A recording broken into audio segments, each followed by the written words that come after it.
Hello friends, welcome to my YouTube channel Education अड्डा।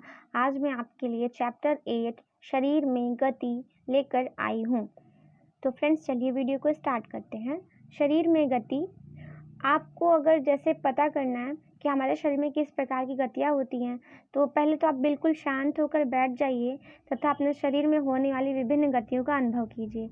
क्या आप समय समय पर अपनी पलकों को झपकते ही होंगे, साथ ही आप सांस भी लेते होंगे। तो सांस लेते समय हमें अपने शरीर में होने वाली गतियों को हमें क्या करना है, प्रेक्षण करना है।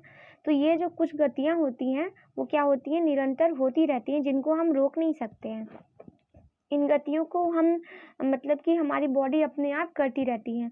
और कुछ गतियाँ होती जो हम खुद से करते हैं।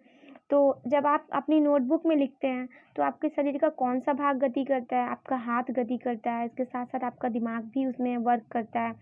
तो जब आप मुड़कर अपने मित्र को देखते हैं तो आपका गर्दन आपके लिए सहायक होता है। और साथ ही आप उपरोक्त सभी उदाहरणों में आपके उसी स्थान पर रहते हुए भी आपके शरीर का कोई न कोई भाग गति करता ही रहता है। आप अगर सोते भी हैं तो भी आपकी जो सांसें होती हैं वो चलती रहती हैं फ्रेंड्स। आपका जो हार्ट होता है वो वर्क करता ही रहता है। साथ ही अंदर की बहुत सारी वेसल्स होती हैं वो भी काम करती ही रहती हैं। तो इस तरह से आप एक स्थान से दूसरे स्थान पर क्या करते हैं, जब चल कर जाते हैं या फिर दौड़ कर कूद कर तो भी जाते हैं, तो भी क्या करते हैं, कुछ ना कुछ गति करते ही हैं। तो बूझों को यह सोचकर आश्चर्य हो रहा है कि क्या पौधे जो होते हैं वो एक स्थान से दूसरे स्थान पर नहीं जाते हैं, लेकिन क्या वो गति करते हैं। तो यहाँ पर कुछ आपको एक्टिविटी में मतलब कि यहाँ पर आपको सारणी में चार्ट में आपको दिखाया गया है कि जैसे गाय है, उसको चलने के लिए क्या चाहिए, पैर चाहिए। जंतुओं को गमन करने के लिए और गाय चलती कैसी है, मतलब गाय क्या करती है, सिर्फ चलती है। इसी टाइप से मनुष्य जो होते हैं उनको भी गमन करने के लिए पैर चाहिए। छोटे बच्चे तो हाथ से भी चलते रहते हैं। इसके अलावा अगर उनको चलने वो क्या करते हैं फ्रेंड्स, गमन के प्रोसेस में तो वो भी चलते ही हैं। सांप जो होता है उसको गमन के लिए कौन सा पूरा शरीर उसका होता है रिस्पॉन्सिबल। इसी टाइप से अगर हम बात करें फ्रेंड्स, सांप जो होता है क्या वो रेंग कर चलता है। पक्षियाँ जो होती हैं उनके पंख उनके लिए सहायक होते हैं। और इसके अलावा जो वो चलती नहीं है पक्षियाँ, क्या करती हैं, उड़ती हैं। कीट पतंग में भी जो होता है फ्रेंड्स उनके पंख ही होते हैं। और साथ ही उनके चलने के लिए जो थोड़े बहुत छोटे छोटे पैर भी होते हैं, लेकिन पैरों का वो सहारा ज़्यादा नहीं लेते हैं, चाहे वो पक्षी हो या कीट हो। और इसी टाइप से वो लोग उड़ते हैं। मछलियाँ जो होती हैं वो तैरती हैं और उनके लिए उनके गलफड़े और उनकी जो पूँछ होती है वो गमन का कार्य करती है। तो इस तरह से चलना, टहलना, दौड़ना, उछलना, कूदना, इन सब में बहुत सारे कार्य हम जो करते हैं ये सभी क्या होती है फ्रेंड्स, गतियाँ ही होती हैं। तो इसके साथ ही लेकिन कुछ जंतु ऐसे भी होते हैं जो चलते नहीं हैं, जैसे सांप है। सांप क्या करता है फ्रेंड्स, वो सिर्फ और सिर्फ रेंगता है। मछलियाँ क्या करती हैं, तैरती हैं जल में। तो इस तरह से मानव शरीर की बहुत सारी गतियाँ हैं। तो हम लोग जानते हैं मानव शरीर एवं इसकी गतियों के बारे में। जंतुओं की विविध गतियों पर ध्यान देने से पूर्व अपने शरीर की कुछ गतियों में हम ध्यानपूर्वक देखते हैं।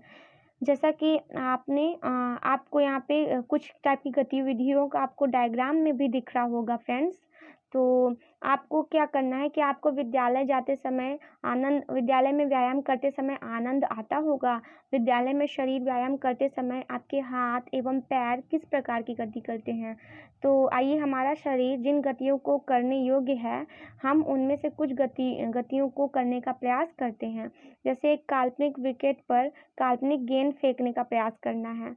क्या आप अपने हाथ को इस प्रकार घुमाते हैं, यानी कि फ्रेंड्स इसमें ये बताया गया है कि किस प्रकार से आप गति करते हैं। आप चलिए, उठिए, बैठिए, अपने कंधों को झुकाइए, अपनी उंगलियों को घुमाइए, अपने घुटने को मोड़िए, उसको छूने का प्रयास कीजिए, अपने पंजों को छूने का प्रयास कीजिए। तो ऐसा करने पे आप क्या पाते हैं, क्या आप ऐसा कर पाते हैं। इनमें से कुछ चीज़ें जो होती हैं, जैसा कि अगर हम आपसे बोलें कि आप अपने सिर को चारों दिशाओं में घुमाइए, तो क्या आप घुमा सकते हैं, तो ये पॉसिबल नहीं है। ये कार्य सिर्फ मैना ही कर सकती है। तो यानी कुछ चीज़ें जो होती हैं हमारे शरीर की, वो गति करती हैं पूरी तरफ से, और कुछ जो होती हैं वो नहीं करती हैं। तो अपने शरीर के विभिन्न हिस्सों को गति करने का प्रयास कीजिए और इसको 8.2 में आपको नोट करना है। फिर उसके बाद क्या कारण है कि हम अपने शरीर के केवल कुछ ही अंगों को स्वतंत्र रूप से घुमा सकते हैं, जबकि कुछ को केवल एक ही दिशा में घुमा सकते हैं। तो ऐसा क्या कारण हो सकता है? तो एक्टिविटी फर्स्ट में हमसे ये कहा गया है कि आपको क्या करना है, जैसा कि इस लड़के ने किया। इस डायग्राम में आप देख रहे हैं कि इसने एक स्केल को अपने हाथों में क्या कर लिया, बांध लिया। फिर कहा गया कि इसको आप अपनी चारों दिशाओं में घुमाने का प्रयास कीजिए। तो क्या आप ऐसा कर सकते हैं? उसको मोड़ पाते, स्केल लगी हुई है हमारे हाथों में। तो आपने क्या देखा, हमारे शरीर के विभिन्न भागों को जहाँ से हम मोड़ते, जैसे कि हम लोग हाथ अपने जो है वो इसी जगह से मोड़ते हैं फ्रेंड्स। जैसा कि यहाँ पे डायग्राम में आप देख रहे हैं, तो इस लड़के का जो हाथ है, जिस जगह से मुड़ना था उस जगह पर स्केल लगा दी गई, तो उसका उसका जो हाथ है वो कैसे मुड़ सकता है? यानी कि वो एक जगह है, वहाँ पे एक जॉइंट है, तभी तो उसका हाथ उस जगह से मुड़ रहा है, और वहाँ स्केल लग गई तो वो मुड़ नहीं सकता। तो आपने क्या देखा कि हम शरीर के विभिन्न भागों को उसी स्थान से घुमा सकते हैं या उसी स्थान पर मोड़ सकते हैं जहाँ पर शरीर के दो हिस्से होते हैं, या फिर दो हिस्से एक दूसरे से जुड़े होते हैं। जैसे कि उदाहरण के लिए हम बात करते हैं अपने हाथ की कुहनी की, जैसा कि उस डायग्राम में आपने अभी देखा था। उसके बाद बात करते हैं गर्दन की, कंधे की। तो कुछ मतलब जहाँ पर जॉइंट है, सिर्फ वही हिस्सा क्या होता है, मुड़ता है, वही हिस्सा घूम सकता है। क्या आप ऐसे कुछ अन्य भागों के और भी नाम बता सकते हैं? तो ऑफ कोर्स बता ही सकते हैं, बहुत सारे हिस्से हैं। घुटने हो गए, इसके अलावा हमारी हाथ की अंगुलियां हो गई। तो जहाँ जहाँ जॉइंट है, सिर्फ वही वही मूव करता है। तो आपको ऐसे कि यहाँ पे इस चार्ट को फ्रेंड्स फिल करना है, चार्ट 8.2। इसमें सारणी में ये हमें फिल करना है, जैसे हमारे शरीर के विभिन्न भाग दिए हैं, गर्दन, कलाई, अंगुलियां, घुटने, एड़ी, पदांगुली, पीठ, सिर, कुहनी, भुजाएं। तो इसमें से क्या कौन सी आपकी जो होती हैं वो गति करती हैं? तो गति भी कई टाइप की होती है, कौन सी पूरी घूमती है, कौन सी थोड़ी सी घूमती है, कौन सी झुकती है, कौन सी उठती है, और कौन सी ऐसी गति का, शरीर का कौन सा ऐसा भाग है जो बिल्कुल भी गति नहीं करती है। तो आपको बताना, जैसे गर्दन है वो थोड़ी बहुत मुड़ती है, कलाई जो होती है वो क्या होती है, पूर्णतः मुड़ सकती है। अंगुलियां जो होती हैं वह भी क्या होती है, लगभग मतलब कि थोड़ी बहुत मुड़ती हैं। घुटने जो होते हैं वह भी फ्रेंड्स क्या होते हैं, आगे पीछे ही मूव कर सकते हैं। एड़ी जो होती है वो भी थोड़ी बहुत ही मुड़ती है। उसके बाद उंगलियां जो होती हैं वो भी, अगर आगे की बात करें तो घूम सकती हैं। इसी टाइप से हाथ की उंगलियां भी थोड़ी बहुत आगे की ओर घूम सकती हैं और झुक भी सकती हैं। उसके बाद उठाने का भी काम कर सकती हैं। और पीठ जो होता है वो हमारा क्या करता है फ्रेंड्स, मतलब कि कहीं भी नहीं घूम सकता, बिल्कुल भी नहीं। तो पीठ केवल झुकने के लिए हमारा होता है। तो इसी टाइप से सर हो गया, सर के जो होते हैं वो चारों दिशाओं में भी घूम सकते हैं, सर हमारा झुक भी सकता है। और इसी टाइप से हमारी कुहनी हो गई, कुहनी जो होती है वह भी क्या होती है, सिर्फ मतलब कि हमारे हाथ को कहे तो चारों दिशाओं में घुमा सकती है। तो इस टाइप से हम बहुत सारी चीज़ों के बारे में जान सकते हैं। तो वास्तव में इन जोड़ों को, इन संधियों को कौन सी वस्तु परस्पर बांध के रखती है? अपनी उंगली द्वारा अपने सिर, नाक, कान, गर्दन, इन सबको आप क्या कर सकते हैं, दबा के देखिए। फ्रेंड्स, अगर आपसे कहा जाए कि आप अपने उंगली को लीजिए और उनसे आप अपने सिर को, गर्दन को, चेहरे को, नाक को, इनको कुछ थोड़ा बहुत दबा के देखिए, तो आपको क्या कुछ कठोर वस्तु जैसा महसूस होता है, जैसा लग रहा है कि आप कुछ कठोर चीज़ें दबा रहे हैं। तो आप जो ये दबा रहे हैं, इन्हें क्या बोलते हैं? ये जो कठोर संरचनाएं हैं इन्हें हम अस्थियां बोलते हैं। फ्रेंड्स, क्या बोलते हैं? अस्थियां बोलते हैं। तो ये जो कठोर चीज़ें हैं इन्हें हम अस्थियां बोलते हैं। तो हाथ के ऊपरी हिस्से से लेकर कलाई तक एक ही लंबी अस्थि नहीं है। हमारे हाथ में बहुत सारी अस्थियां होती हैं, उंगलियों में बहुत छोटी छोटी अस्थियां होती हैं। वास्तव में अनेक अस्थियां कोहनी तक जुड़ी रहती हैं। इसी प्रकार हमारे शरीर के प्रत्येक हिस्से में बहुत सारी अस्थियां होती हैं। अस्थियां, और हम अपने शरीर को कौन से स्थान पर हिला या झुका नहीं सकते जहाँ ये अस्थियां एक दूसरे से मिलती हैं। तो बहुत सारा ऐसा हो सकता है जगह। और इसी टाइप से विभिन्न गतिविधियों एवं विभिन्न प्रकार की गतियों के लिए हमारे शरीर में बहुत अनेक प्रकार की क्या होती हैं फ्रेंड्स, संधियां होती हैं, जिन्हें इंग्लिश में हम जॉइंट्स कहते हैं। क्या होती हैं? संधियां होती हैं। तो संधियों को इंग्लिश में हम जॉइंट्स कहते हैं। तो अब हम बात करते हैं कुछ जॉइंट्स के बारे में। तो कंदुक खलिका संधि, कंदुक खलिका संधि से को समझने से पहले एक्टिविटी को कुछ करते हैं। तो एक एक्टिविटी आपको ये करना है कि आपको क्या करना है फ्रेंड्स, बेलन लेना है, ठीक है, कागज का, उसको मोड़ लेना है कुछ इस फॉर्म में, बेलन के फॉर्म में। फिर उसके ऊपर आपको गेंद लेना है और गेंद के बीच में छेद करनी है। फिर उसके जो गेंद लिया आपने उसके अंदर इस बेलन को, कागज़ के बेलन को क्या कर दीजिए, फंसा दीजिए। फिर उसके ऊपर आप एक कटोरी रखिए और कटोरी को पकड़ के आप इस कागज़ के बेलन को घुमाने का प्रयास कीजिए और साथ ही वो बॉल भी उसके साथ घूम रही है। तो अगर यह ऐसा घूम रही है तो जो इस प्रकार की जो बनी है जॉइंट, जो इस प्रकार की संधि बनी है, इसे हम कंदुक खलिका संधि कहते हैं। और इस प्रकार का जो जॉइंट होता है वो हमारे बॉडी में कहाँ पर होता है फ्रेंड्स? तो इस प्रकार का जॉइंट होता है वो हमारी बॉडी में हाथ में होता है।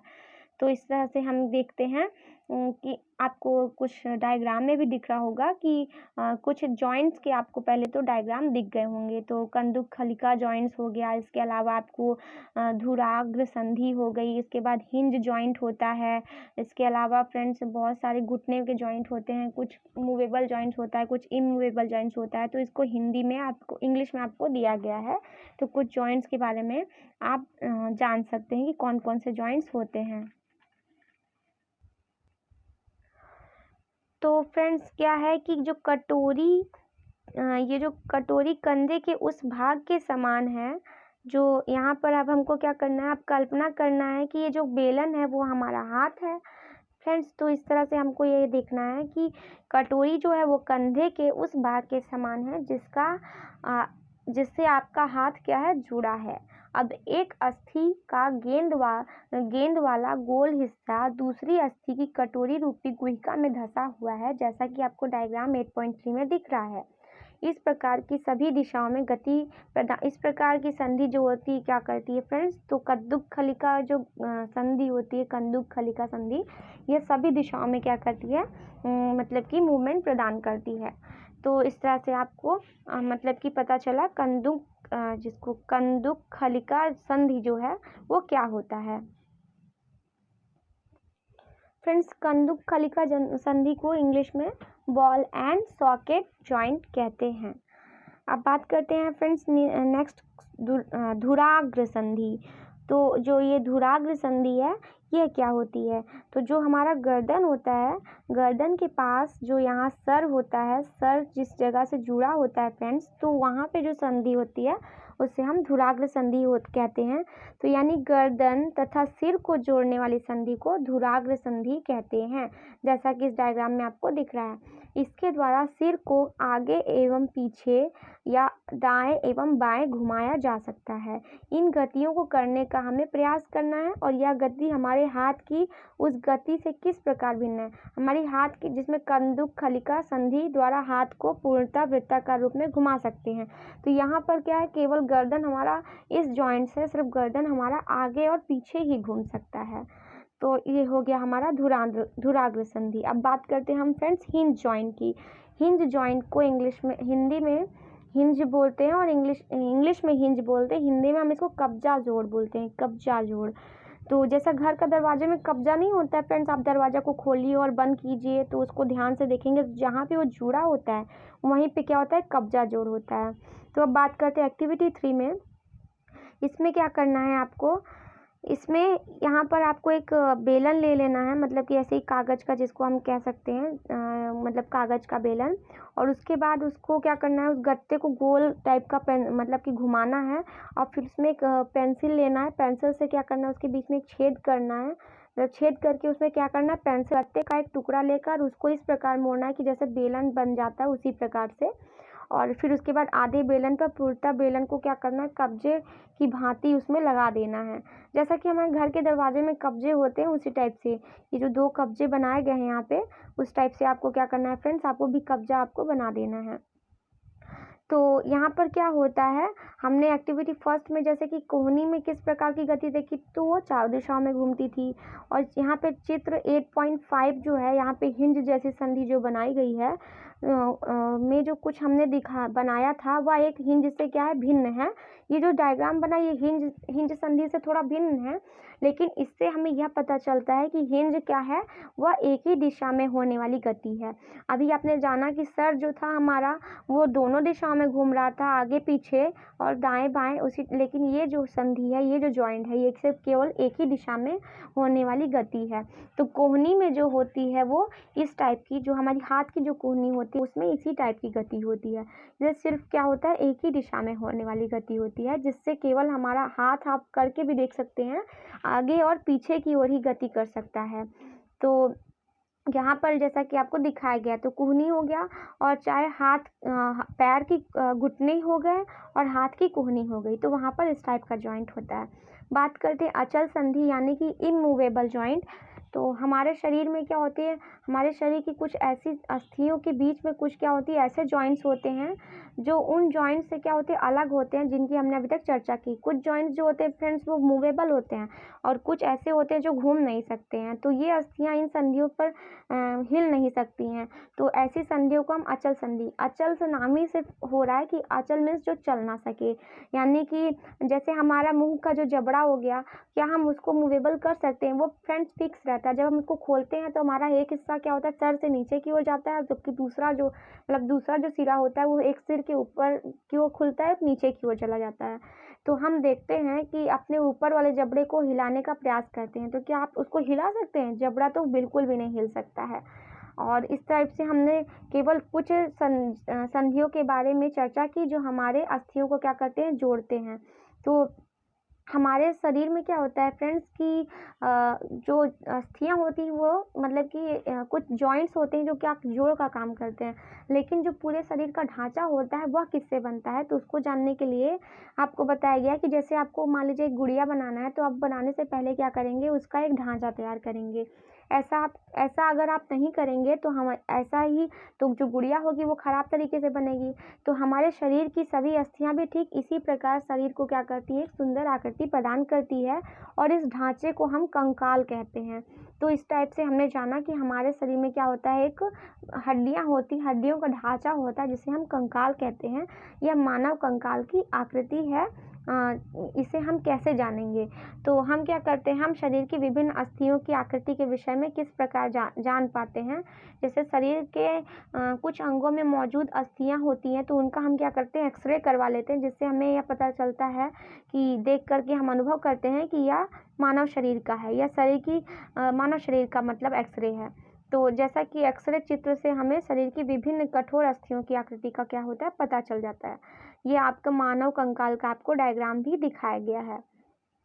क्या कभी आपके परिवार को किसी को एक्सरे हुआ, या फिर किसी का मान लीजिए हाथ पैर में चोट लगी तो एक्सरे वगैरह होता है, तो उससे आपको क्या उसकी आकृति के बारे में पता चलता है?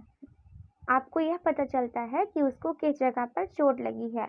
अपने हाथ के आगे और ऊपर तथा आगे एवं ऊपरी भाग तथा पैर के पिछले एवं ऊपरी भाग की अस्थियों का अनुभव कीजिए। क्या प्रत्येक अस्थियों की संख्याओं का पता लगाए हैं? आप उसको छूकर पता लगा सकते हैं? तो इस टाइप से आप यहाँ पर घुटने के जॉइंट को आप देख सकते हैं फ्रेंड्स, डायग्राम में यहाँ पर दिखाया गया है। लेकिन जैसे अगर हम बात करें अपनी उंगलियों की, तो आप अगर अपनी उंगलियों को मोड़ने का प्रयास करें, तो क्या आप इन्हें प्रत्येक जॉइंट पर मोड़ सकते हैं? जैसे हाथ की उंगलियां होती है फ्रेंड्स, तो क्या वो सब जगह पे मुड़ सकती हैं? तो आपकी मध्यमा उंगली है, वो मध्यमा में कितनी हड्डियां हैं? अपनी हथेली के पिछले भाग को स्पर्श कीजिए और अनुभव कीजिए। क्या आप इसमें अनेक अस्थियां आपको पता चलती हैं? जैसा कि आपको इस डायग्राम में दिख रहा है कि आपकी हाथ की क्या है, हड्डी है, उसका एक डायग्राम बना है। इसमें भी बहुत ही छोटे छोटे बने हुए होते हैं, मतलब कि अस्थियां होती हैं।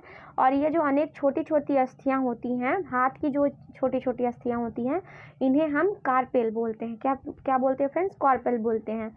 तो ये जो हाथ की जो छोटी छोटी अस्थियां होती हैं उन्हें हम कार्पेल बोलते हैं। और यदि इसमें मात्र एक ही हड्डी होती तो क्या होता? तो क्या हमारा हाथ पूरी तरह से मुड़ सकता? बिल्कुल नहीं। फ्रेंड्स, आप क्लियरली देख सकते हैं कि कितने सारे जॉइंट्स आपको दिख रहे हैं, यहाँ पे यहाँ पे यहाँ पे बहुत सारे जॉइंट्स है। तो जहाँ जहाँ जॉइंट्स है उसी के कारण हमारा हाथ भी क्या करता है, मूव कर पाता है। अभी हमने जाना कि जॉइंट्स की वजह से ही हम लोग का पूरा बॉडी मूव करता है। अब हम बात करते हैं फ्रेंड्स पसलियों की। यहाँ पर आपको कुछ पसली के बारे में दिखाया गया है। तो एक्टिविटी 4 में आपसे ये कहा गया है कि आप सीधा ऐसा गहरी सांस लेकर के बैठ जाइए और अपने दोस्त से कहिए कि वो आपके जो पीछे का हिस्सा होता है, मतलब पसलियाँ जो होती हैं, वक्ष जो होती हैं, आप उसको गिनिए, या फिर आप खुद से क्या करिए, गिनिए उसको। कुछ समय तक सांस रोक दीजिए और उसके बाद आप देखेंगे आपका पूरा जो पसली है वो टच हो सकता है आपके हाथों से। फिर उसके बाद आप क्या कीजिए, उसको गिनने का प्रयास कीजिए। तो हम देखते हैं कि पसलियाँ जो होती हैं वो बहुत ही विशेष रूप से मुड़ी होती हैं। तो ये जो मुड़ी होती हैं वे अक्ष की अस्थि एवं मेरुदंड से जुड़ करके एक बॉक्स की जैसे रचना बनाती हैं। इस शंकु रूपी बॉक्स को हम पसली पिंजर कहते हैं, जैसा कि इस डायग्राम में आपको दिख रहा होगा। फ्रेंड्स, आपको यहाँ पे बहुत ही अच्छे से क्लियर में दिख रहा होगा। ये जो हमारी पसलियाँ होती हैं यह 12 जोड़ी होती हैं, 12 इधर होती हैं, 12 इधर होती हैं, और बीच में जो होती हैं फ्रेंड्स, इसे हम बोलते हैं रीढ़ की हड्डी। तो ये जो रीढ़ की हड्डी होती है ना, इसी हड्डी में ये जो पसलियाँ होती हैं वो जुड़ी रहती हैं, और इन्हीं पसलियों के बीच में हमारा फेफड़ा जो है वह सुरक्षित रहता है, जिससे हम सांस लेते हैं। तो ये जो आप गिनेंगे, अभी काउंट करेंगे, ये पसलियाँ आगे से लेके पीछे तक जुड़ी रहती हैं, इस मतलब कि बीच में जो रीढ़ की हड्डी है इससे, और ये पूरी 12 इधर साइड होती हैं और 12 इधर, यानी कि 12 जोड़ी। दैट मीन्स कि कितनी हो गई फ्रेंड्स, 24, यानी कि 24 पसलियाँ होती हैं हमारे शरीर में। तो इसी टाइप से हम क्या करते हैं, हमने पसलियों के बारे में जाना। और अब क्या करते हैं कि जैसे आप अपने दोस्त से बोलिए कि आप घुटने को मोड़कर बैठ जाइए, और क्या करिए कि अपनी उंगलियों को अपने मित्र से क्या कहिए कि वो गर्दन से क्या करे, गर्दन से प्रारंभ करके आप मतलब कि आपके पीठ के नीचे की ओर ले जाए। जैसे कि अगर आपको जानना है कि कहाँ पर पसली है, तो अपने दोस्त से बोलिए कि आपकी गर्दन के पीठ से छुए, मतलब जहाँ पे आपका गर्दन है वहाँ पर छुइए, आपको खुद पता चल जाएगा। वैसे आपको छू कर देखिए, कुछ ऊंचा सा दिखेगा, तो वहाँ पर जो है मेन जॉइंट है। फिर उसके बाद आप पीठ तक नीचे की ओर चले जाइए, आप देखेंगे कि बीच में एक लंबी सी संरचना बनी हुई है, जिसे हम मेरुदंड कहते हैं या रीढ़ की हड्डी कहते हैं। यह अनेक छोटी छोटी अस्थियों से बनी होती, जिन्हें हम कशेरुका कहते हैं। और मेरुदंड 33 कशेरुकाओं का बना होता है, और पसली पिंजर भी वक्ष क्षेत्र की इन्हीं अस्थियों से क्या होता है, जुड़ा रहता है। तो आपको यहाँ पर मेरुदंड का डायग्राम दिख रहा होगा। तो यहाँ पर आपने ये देखा किस टाइप से यह मेरुदंड का डायग्राम बना हुआ है, एक मतलब की संरचना है। और यहाँ पर ये जो आप जॉइंट्स मतलब देख रहे हैं ना, ये जा कर के पसलियों से ही जुड़ेंगी। ये जो जॉइंट्स आप देख रहे हैं लाइनिंग टाइप की, ये 12 हैं, तो ये जाकर के पसलियों से ही जुड़ेंगी, मतलब कि पूरा टोटल मिलाकर के 24। यदि मेरुदंड केवल एक ही अस्थि का बना होता तो क्या आपका मित्र इस प्रकार नीचे झुक सकता था? बिल्कुल नहीं झुक सकता था। अगर आपसे कहा जाए कि झुकने के लिए, तो आपको जहाँ जॉइंट है सिर्फ वहीं झुक सकते हैं। अगर पूरा एक स्ट्रेट लाइन डंडा की ही मान लीजिए, डंडा को आप खड़ा कर दीजिए, उसको झुकाने का प्रयास कीजिए, तो वो नहीं झुक सकता, यानी वो मुड़ नहीं सकता है। झुकने को तो झुक जाएगा बट वो मुड़ नहीं सकता, वो टूट जाएगा। तो इस तरह से हम देख सकते हैं कि जो हमारी जो अस्थियां होती हैं वो क्या होती हैं, कई जगह से जुड़ी होती हैं। अपने मित्र को खड़े होकर हाथों से दीवारों को धक्का देने के लिए कहिए। उससे कहिए कि वो अपने हाथों से दीवारों पर धक्का लगाने का प्रयास करे। क्या आपको कंधे के ऊपर समीप जो है वो उभरी हुई 2 अस्थियां दिखती हैं? इन्हें हम कंधे की अस्थियां कहते हैं, जिन्हें हम श्रोणी अस्थियां कहते हैं। फ्रेंड्स, इन्हें हम श्रोणी अस्थियां या फिर श्रोणी मेखला कहते हैं। श्रोणी मेखला क्या होती है? ये बॉक्स के समान एक ऐसी संरचना होती है जो आपके आमाशय के नीचे पाए जाने वाले विभिन्न अंगों की रक्षा करती है। फ्रेंड्स, ये जो श्रोणी मेखला होती है यह धड़ से हमारे जुड़ी होती है, और यह श्रोणी मेखला हमारे मतलब कि पूरा आमाशय के नीचे से लेकर के जहाँ पर हम लोग मुड़ते हैं, ये श्रोणी मेखला के सहायता से ही हम फ्रेंड्स बैठ पाते हैं। जो ये जो कूल्हे की जो हड्डी जिसको हम लोग कहते हैं, यह कूल्हे वाला हिस्सा है जिसके सहारे आप बैठ सकते हैं, तो इसी को हम श्रोणी मेखला कहते हैं। यहाँ पर आपको कंधे की अस्थियों का डायग्राम दिख रहा है। आपकी खोपड़ी जो है वो अनेक अस्थियों से जुड़ने से बनी है, जैसा कि आपको इस डायग्राम में दिख रहा है, यहाँ पर आप देख रहे हैं। और फ्रेंड्स, यहाँ पे आप श्रोणी मेखला का या श्रोणी अस्थि का डायग्राम भी देख रहे हैं। इसी की सहायता से आप फ्रेंड्स क्या कर सकते हैं, बैठ सकते हैं। और ये हमारे क्या है, खोपड़ी का, यानी हमारे मानव कंकाल का, मानव की खोपड़ी का डायग्राम बना है। तो यह हमारे शरीर के अंदर क्या है, बहुत ही महत्वपूर्ण अंग है। मस्तिष्क को परिबद्ध करके उसकी सुरक्षा करती है। अगर खोपड़ी में इस तरह से कंकाल अगर नहीं होता सिर पे, उसके अंदर जितने भी हमारे जो दिमाग में, मतलब जैसे कहा जाता है कि छोटा दिमाग या दिमाग जो है वो इसी में क्या होता है फ्रेंड्स, सुरक्षित रहता है। तो जो हड्डियाँ होती हैं वो क्या करती हैं कि बहुत ही कठोर इसलिए होती हैं कि उसके अंदर सुरक्षित जो भी हमारे अंग होते हैं मानव के, वो उसमें सुरक्षित रह सके, ताकि उनको कोई चोट ना लगे। तो इस तरह से ये हमने जाना कि हमने अपने कंकाल की बहुत सी अस्थियों एवं संधियों के बारे में चर्चा की, और कंकाल के कुछ अतिरिक्त अंग भी हैं जो हड्डियों के जैसे कठोर नहीं होते हैं, जिन्हें हम मोड़ सकते हैं, जिन्हें फ्रेंड्स उपास्थि यानी हम उसे कार्टिलेज कहते हैं। तो कार्टिलेज, जैसा कि हमारे कान की बात करें तो फ्रेंड्स आप कान को आसानी से क्या कर सकते हैं, मोड़ सकते हैं। आप देखते होंगे कान के पास की जैसे कि मतलब कि हड्डियां तो नहीं होती, लेकिन मतलब कि उपास्थियां होती, जिन्हें हम कार्टिलेज कहते हैं। और यह ऐसा होता है जिन्हें हम आसानी से क्या कर सकते हैं, अंगुलियों के बीच में दबाने पर उसको देखते हैं कि वो आसानी से मुड़ जाती हैं। और इसके बीच में हम देखते हैं कि उसमें जो ये मुड़ती हैं, यानी कि ये बहुत ही कोमल होती हैं, हड्डियों के जैसे कठोर नहीं होती हैं। अब क्या होता है, यहाँ पर बताया गया है कि क्या आपको ऐसा लगता है कि कान का ऊपरी हिस्सा उतना लचीला नहीं जितना कि हमारी जो कर्णपली होती है, यानी कि जो बाहर निकला होता है, परंतु यह अस्थि जैसा कठोर भी नहीं होता। यह उपास्थि है, और यह शरीर की संधियों में भी उपास्थि पाई जाती हैं। तो इस तरफ से हमने देखा कि हमने देखा कि मानव कंकाल अनेक अस्थियों, जॉइंट्स एवं उपास्थियों से मिलकर बना है। यानी कि अस्थियों यानी हड्डी, जॉइंट्स एंड कार्टिलेज यानी अस्थियों, संधियों और उपास्थियों से मिलकर बना है। और हमने इसमें से देखा कि इनमें से जो होती हैं ये बहुत, और आप उनमें से बहुत को देख सकते हैं कि मोड़ सकते हैं, गति दे सकते हैं, और उसको आप एक कंकाल का नोटबुक बना करके अच्छे से अपने नोटबुक में कंकाल का डायग्राम बना के लिख भी सकते हैं।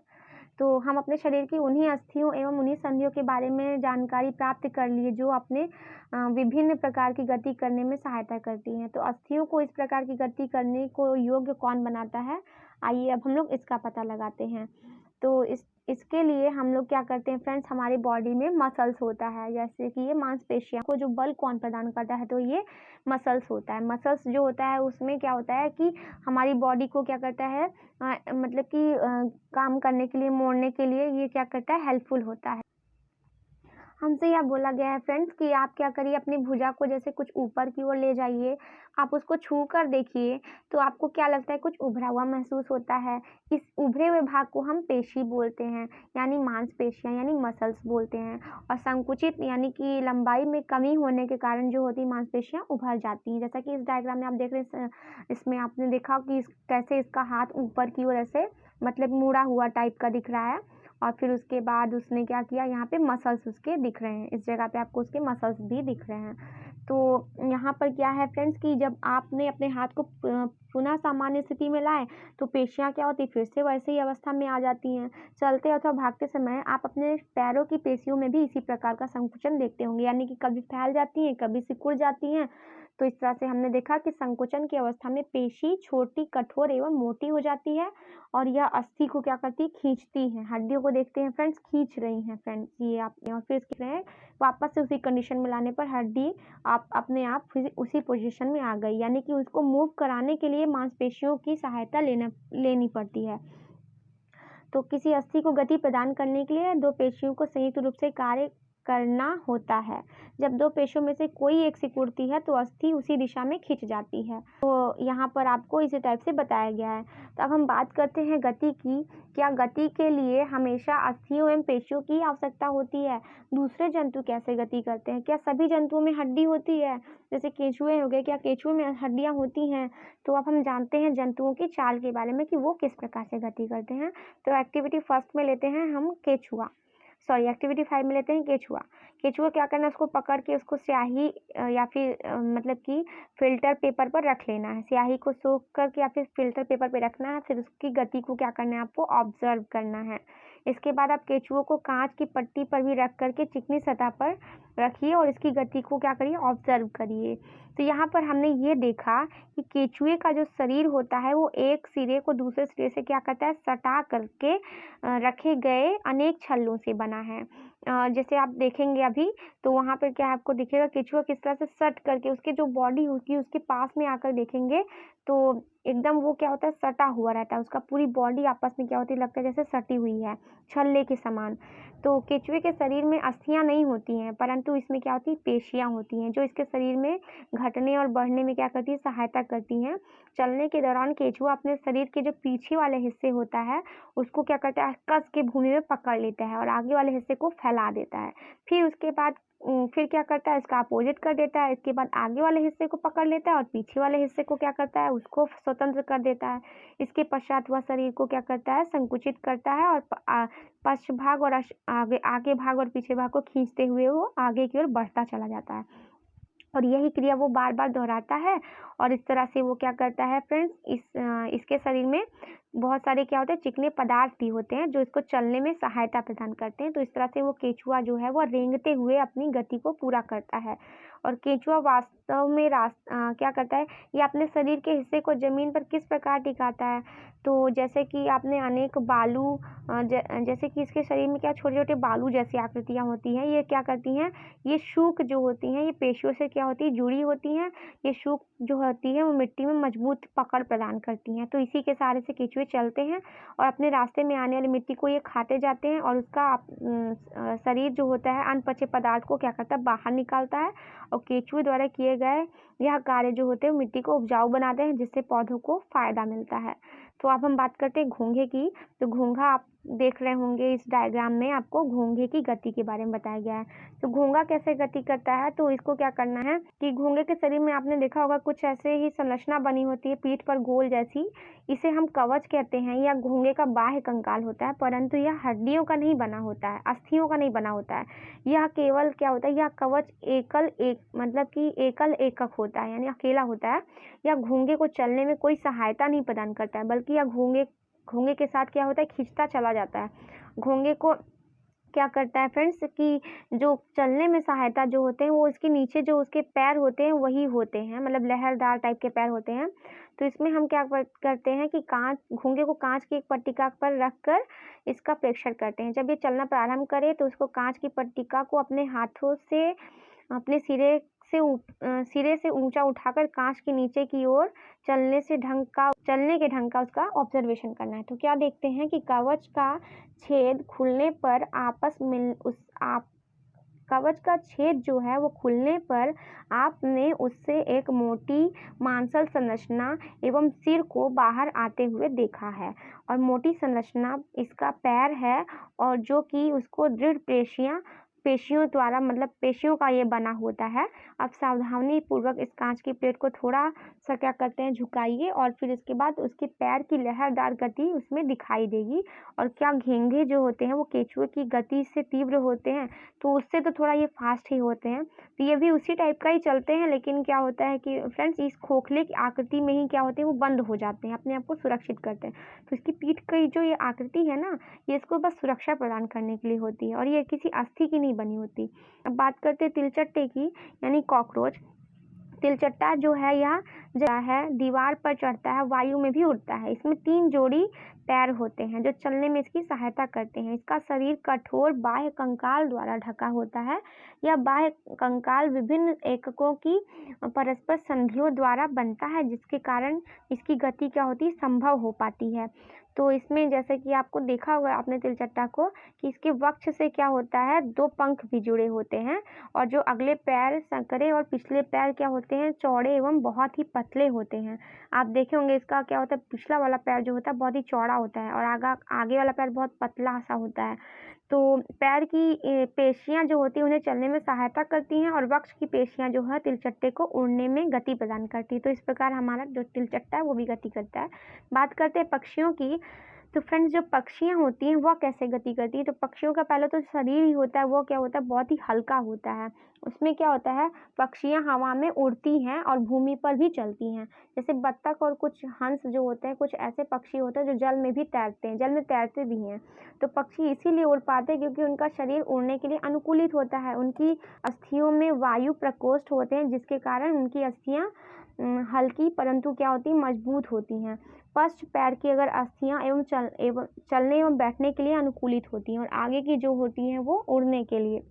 रूप यानी कि आपने देखा होगा चिड़ियों के क्या होते हैं, 2 ही पैर होते हैं, जो आगे के मतलब कि जो पैर थे वो पंख बन गए और पीछे के पैर जो है वो चलने के लिए सहायता करते हैं। और इनका जो बॉडी होता है वो कुछ इसी टाइप का होता है कि इनकी जो वक्ष की अस्थियां होती हैं उड़ने वाली पेशियों को जकड़े रखने के लिए विशेष रूप से रूपांतरित होती हैं तथा पंखों को ऊपर नीचे करने में सहायता करती हैं।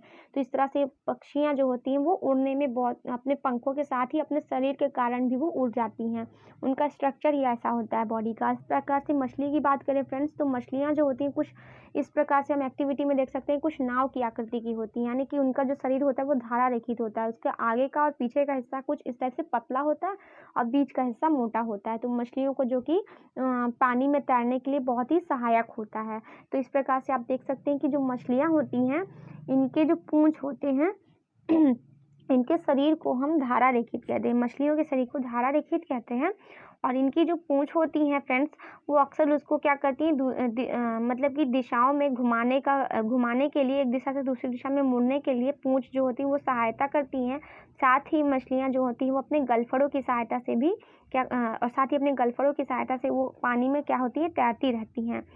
तो हमको यह पता चलता है इसमें कि इसकी भी क्या होती है फ्रेंड्स, विशेष आकृति होती है। इसी विशेष आकृति के कारण यह जल इधर उधर बाहर निकल जाता है, क्योंकि ये किनारों से क्या होती पतली होती हैं, तो किनारों से जल बाहर निकल जाता है और मछली जल में आसानी से तैर लेती हैं।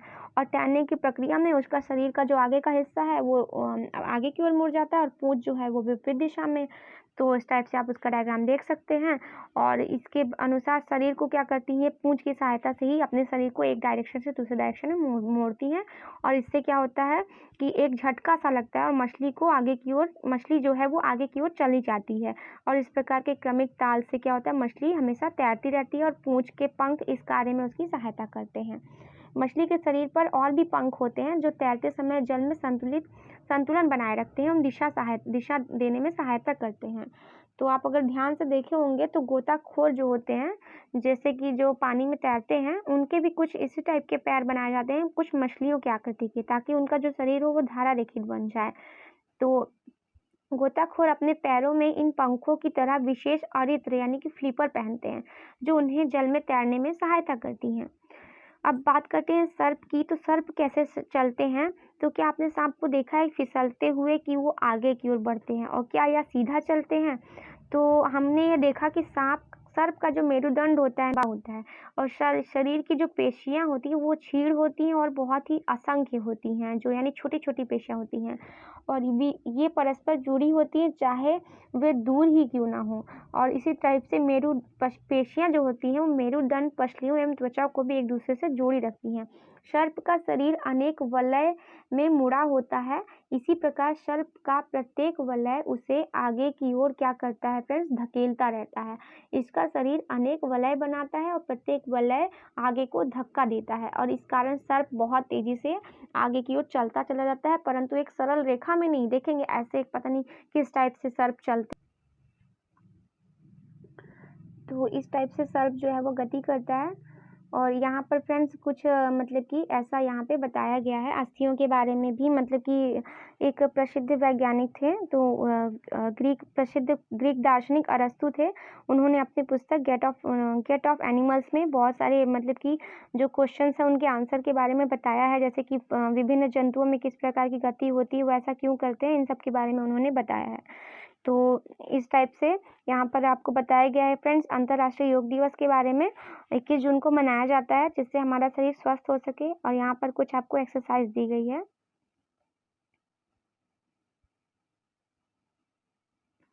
तो फ्रेंड्स ये था हमारा आज का वीडियो, आपको कैसा लगा और आप ज़रूर बताइए और साथ ही हमारे चैनल को लाइक, सब्सक्राइब और शेयर ज़रूर कीजिए। धन्यवाद।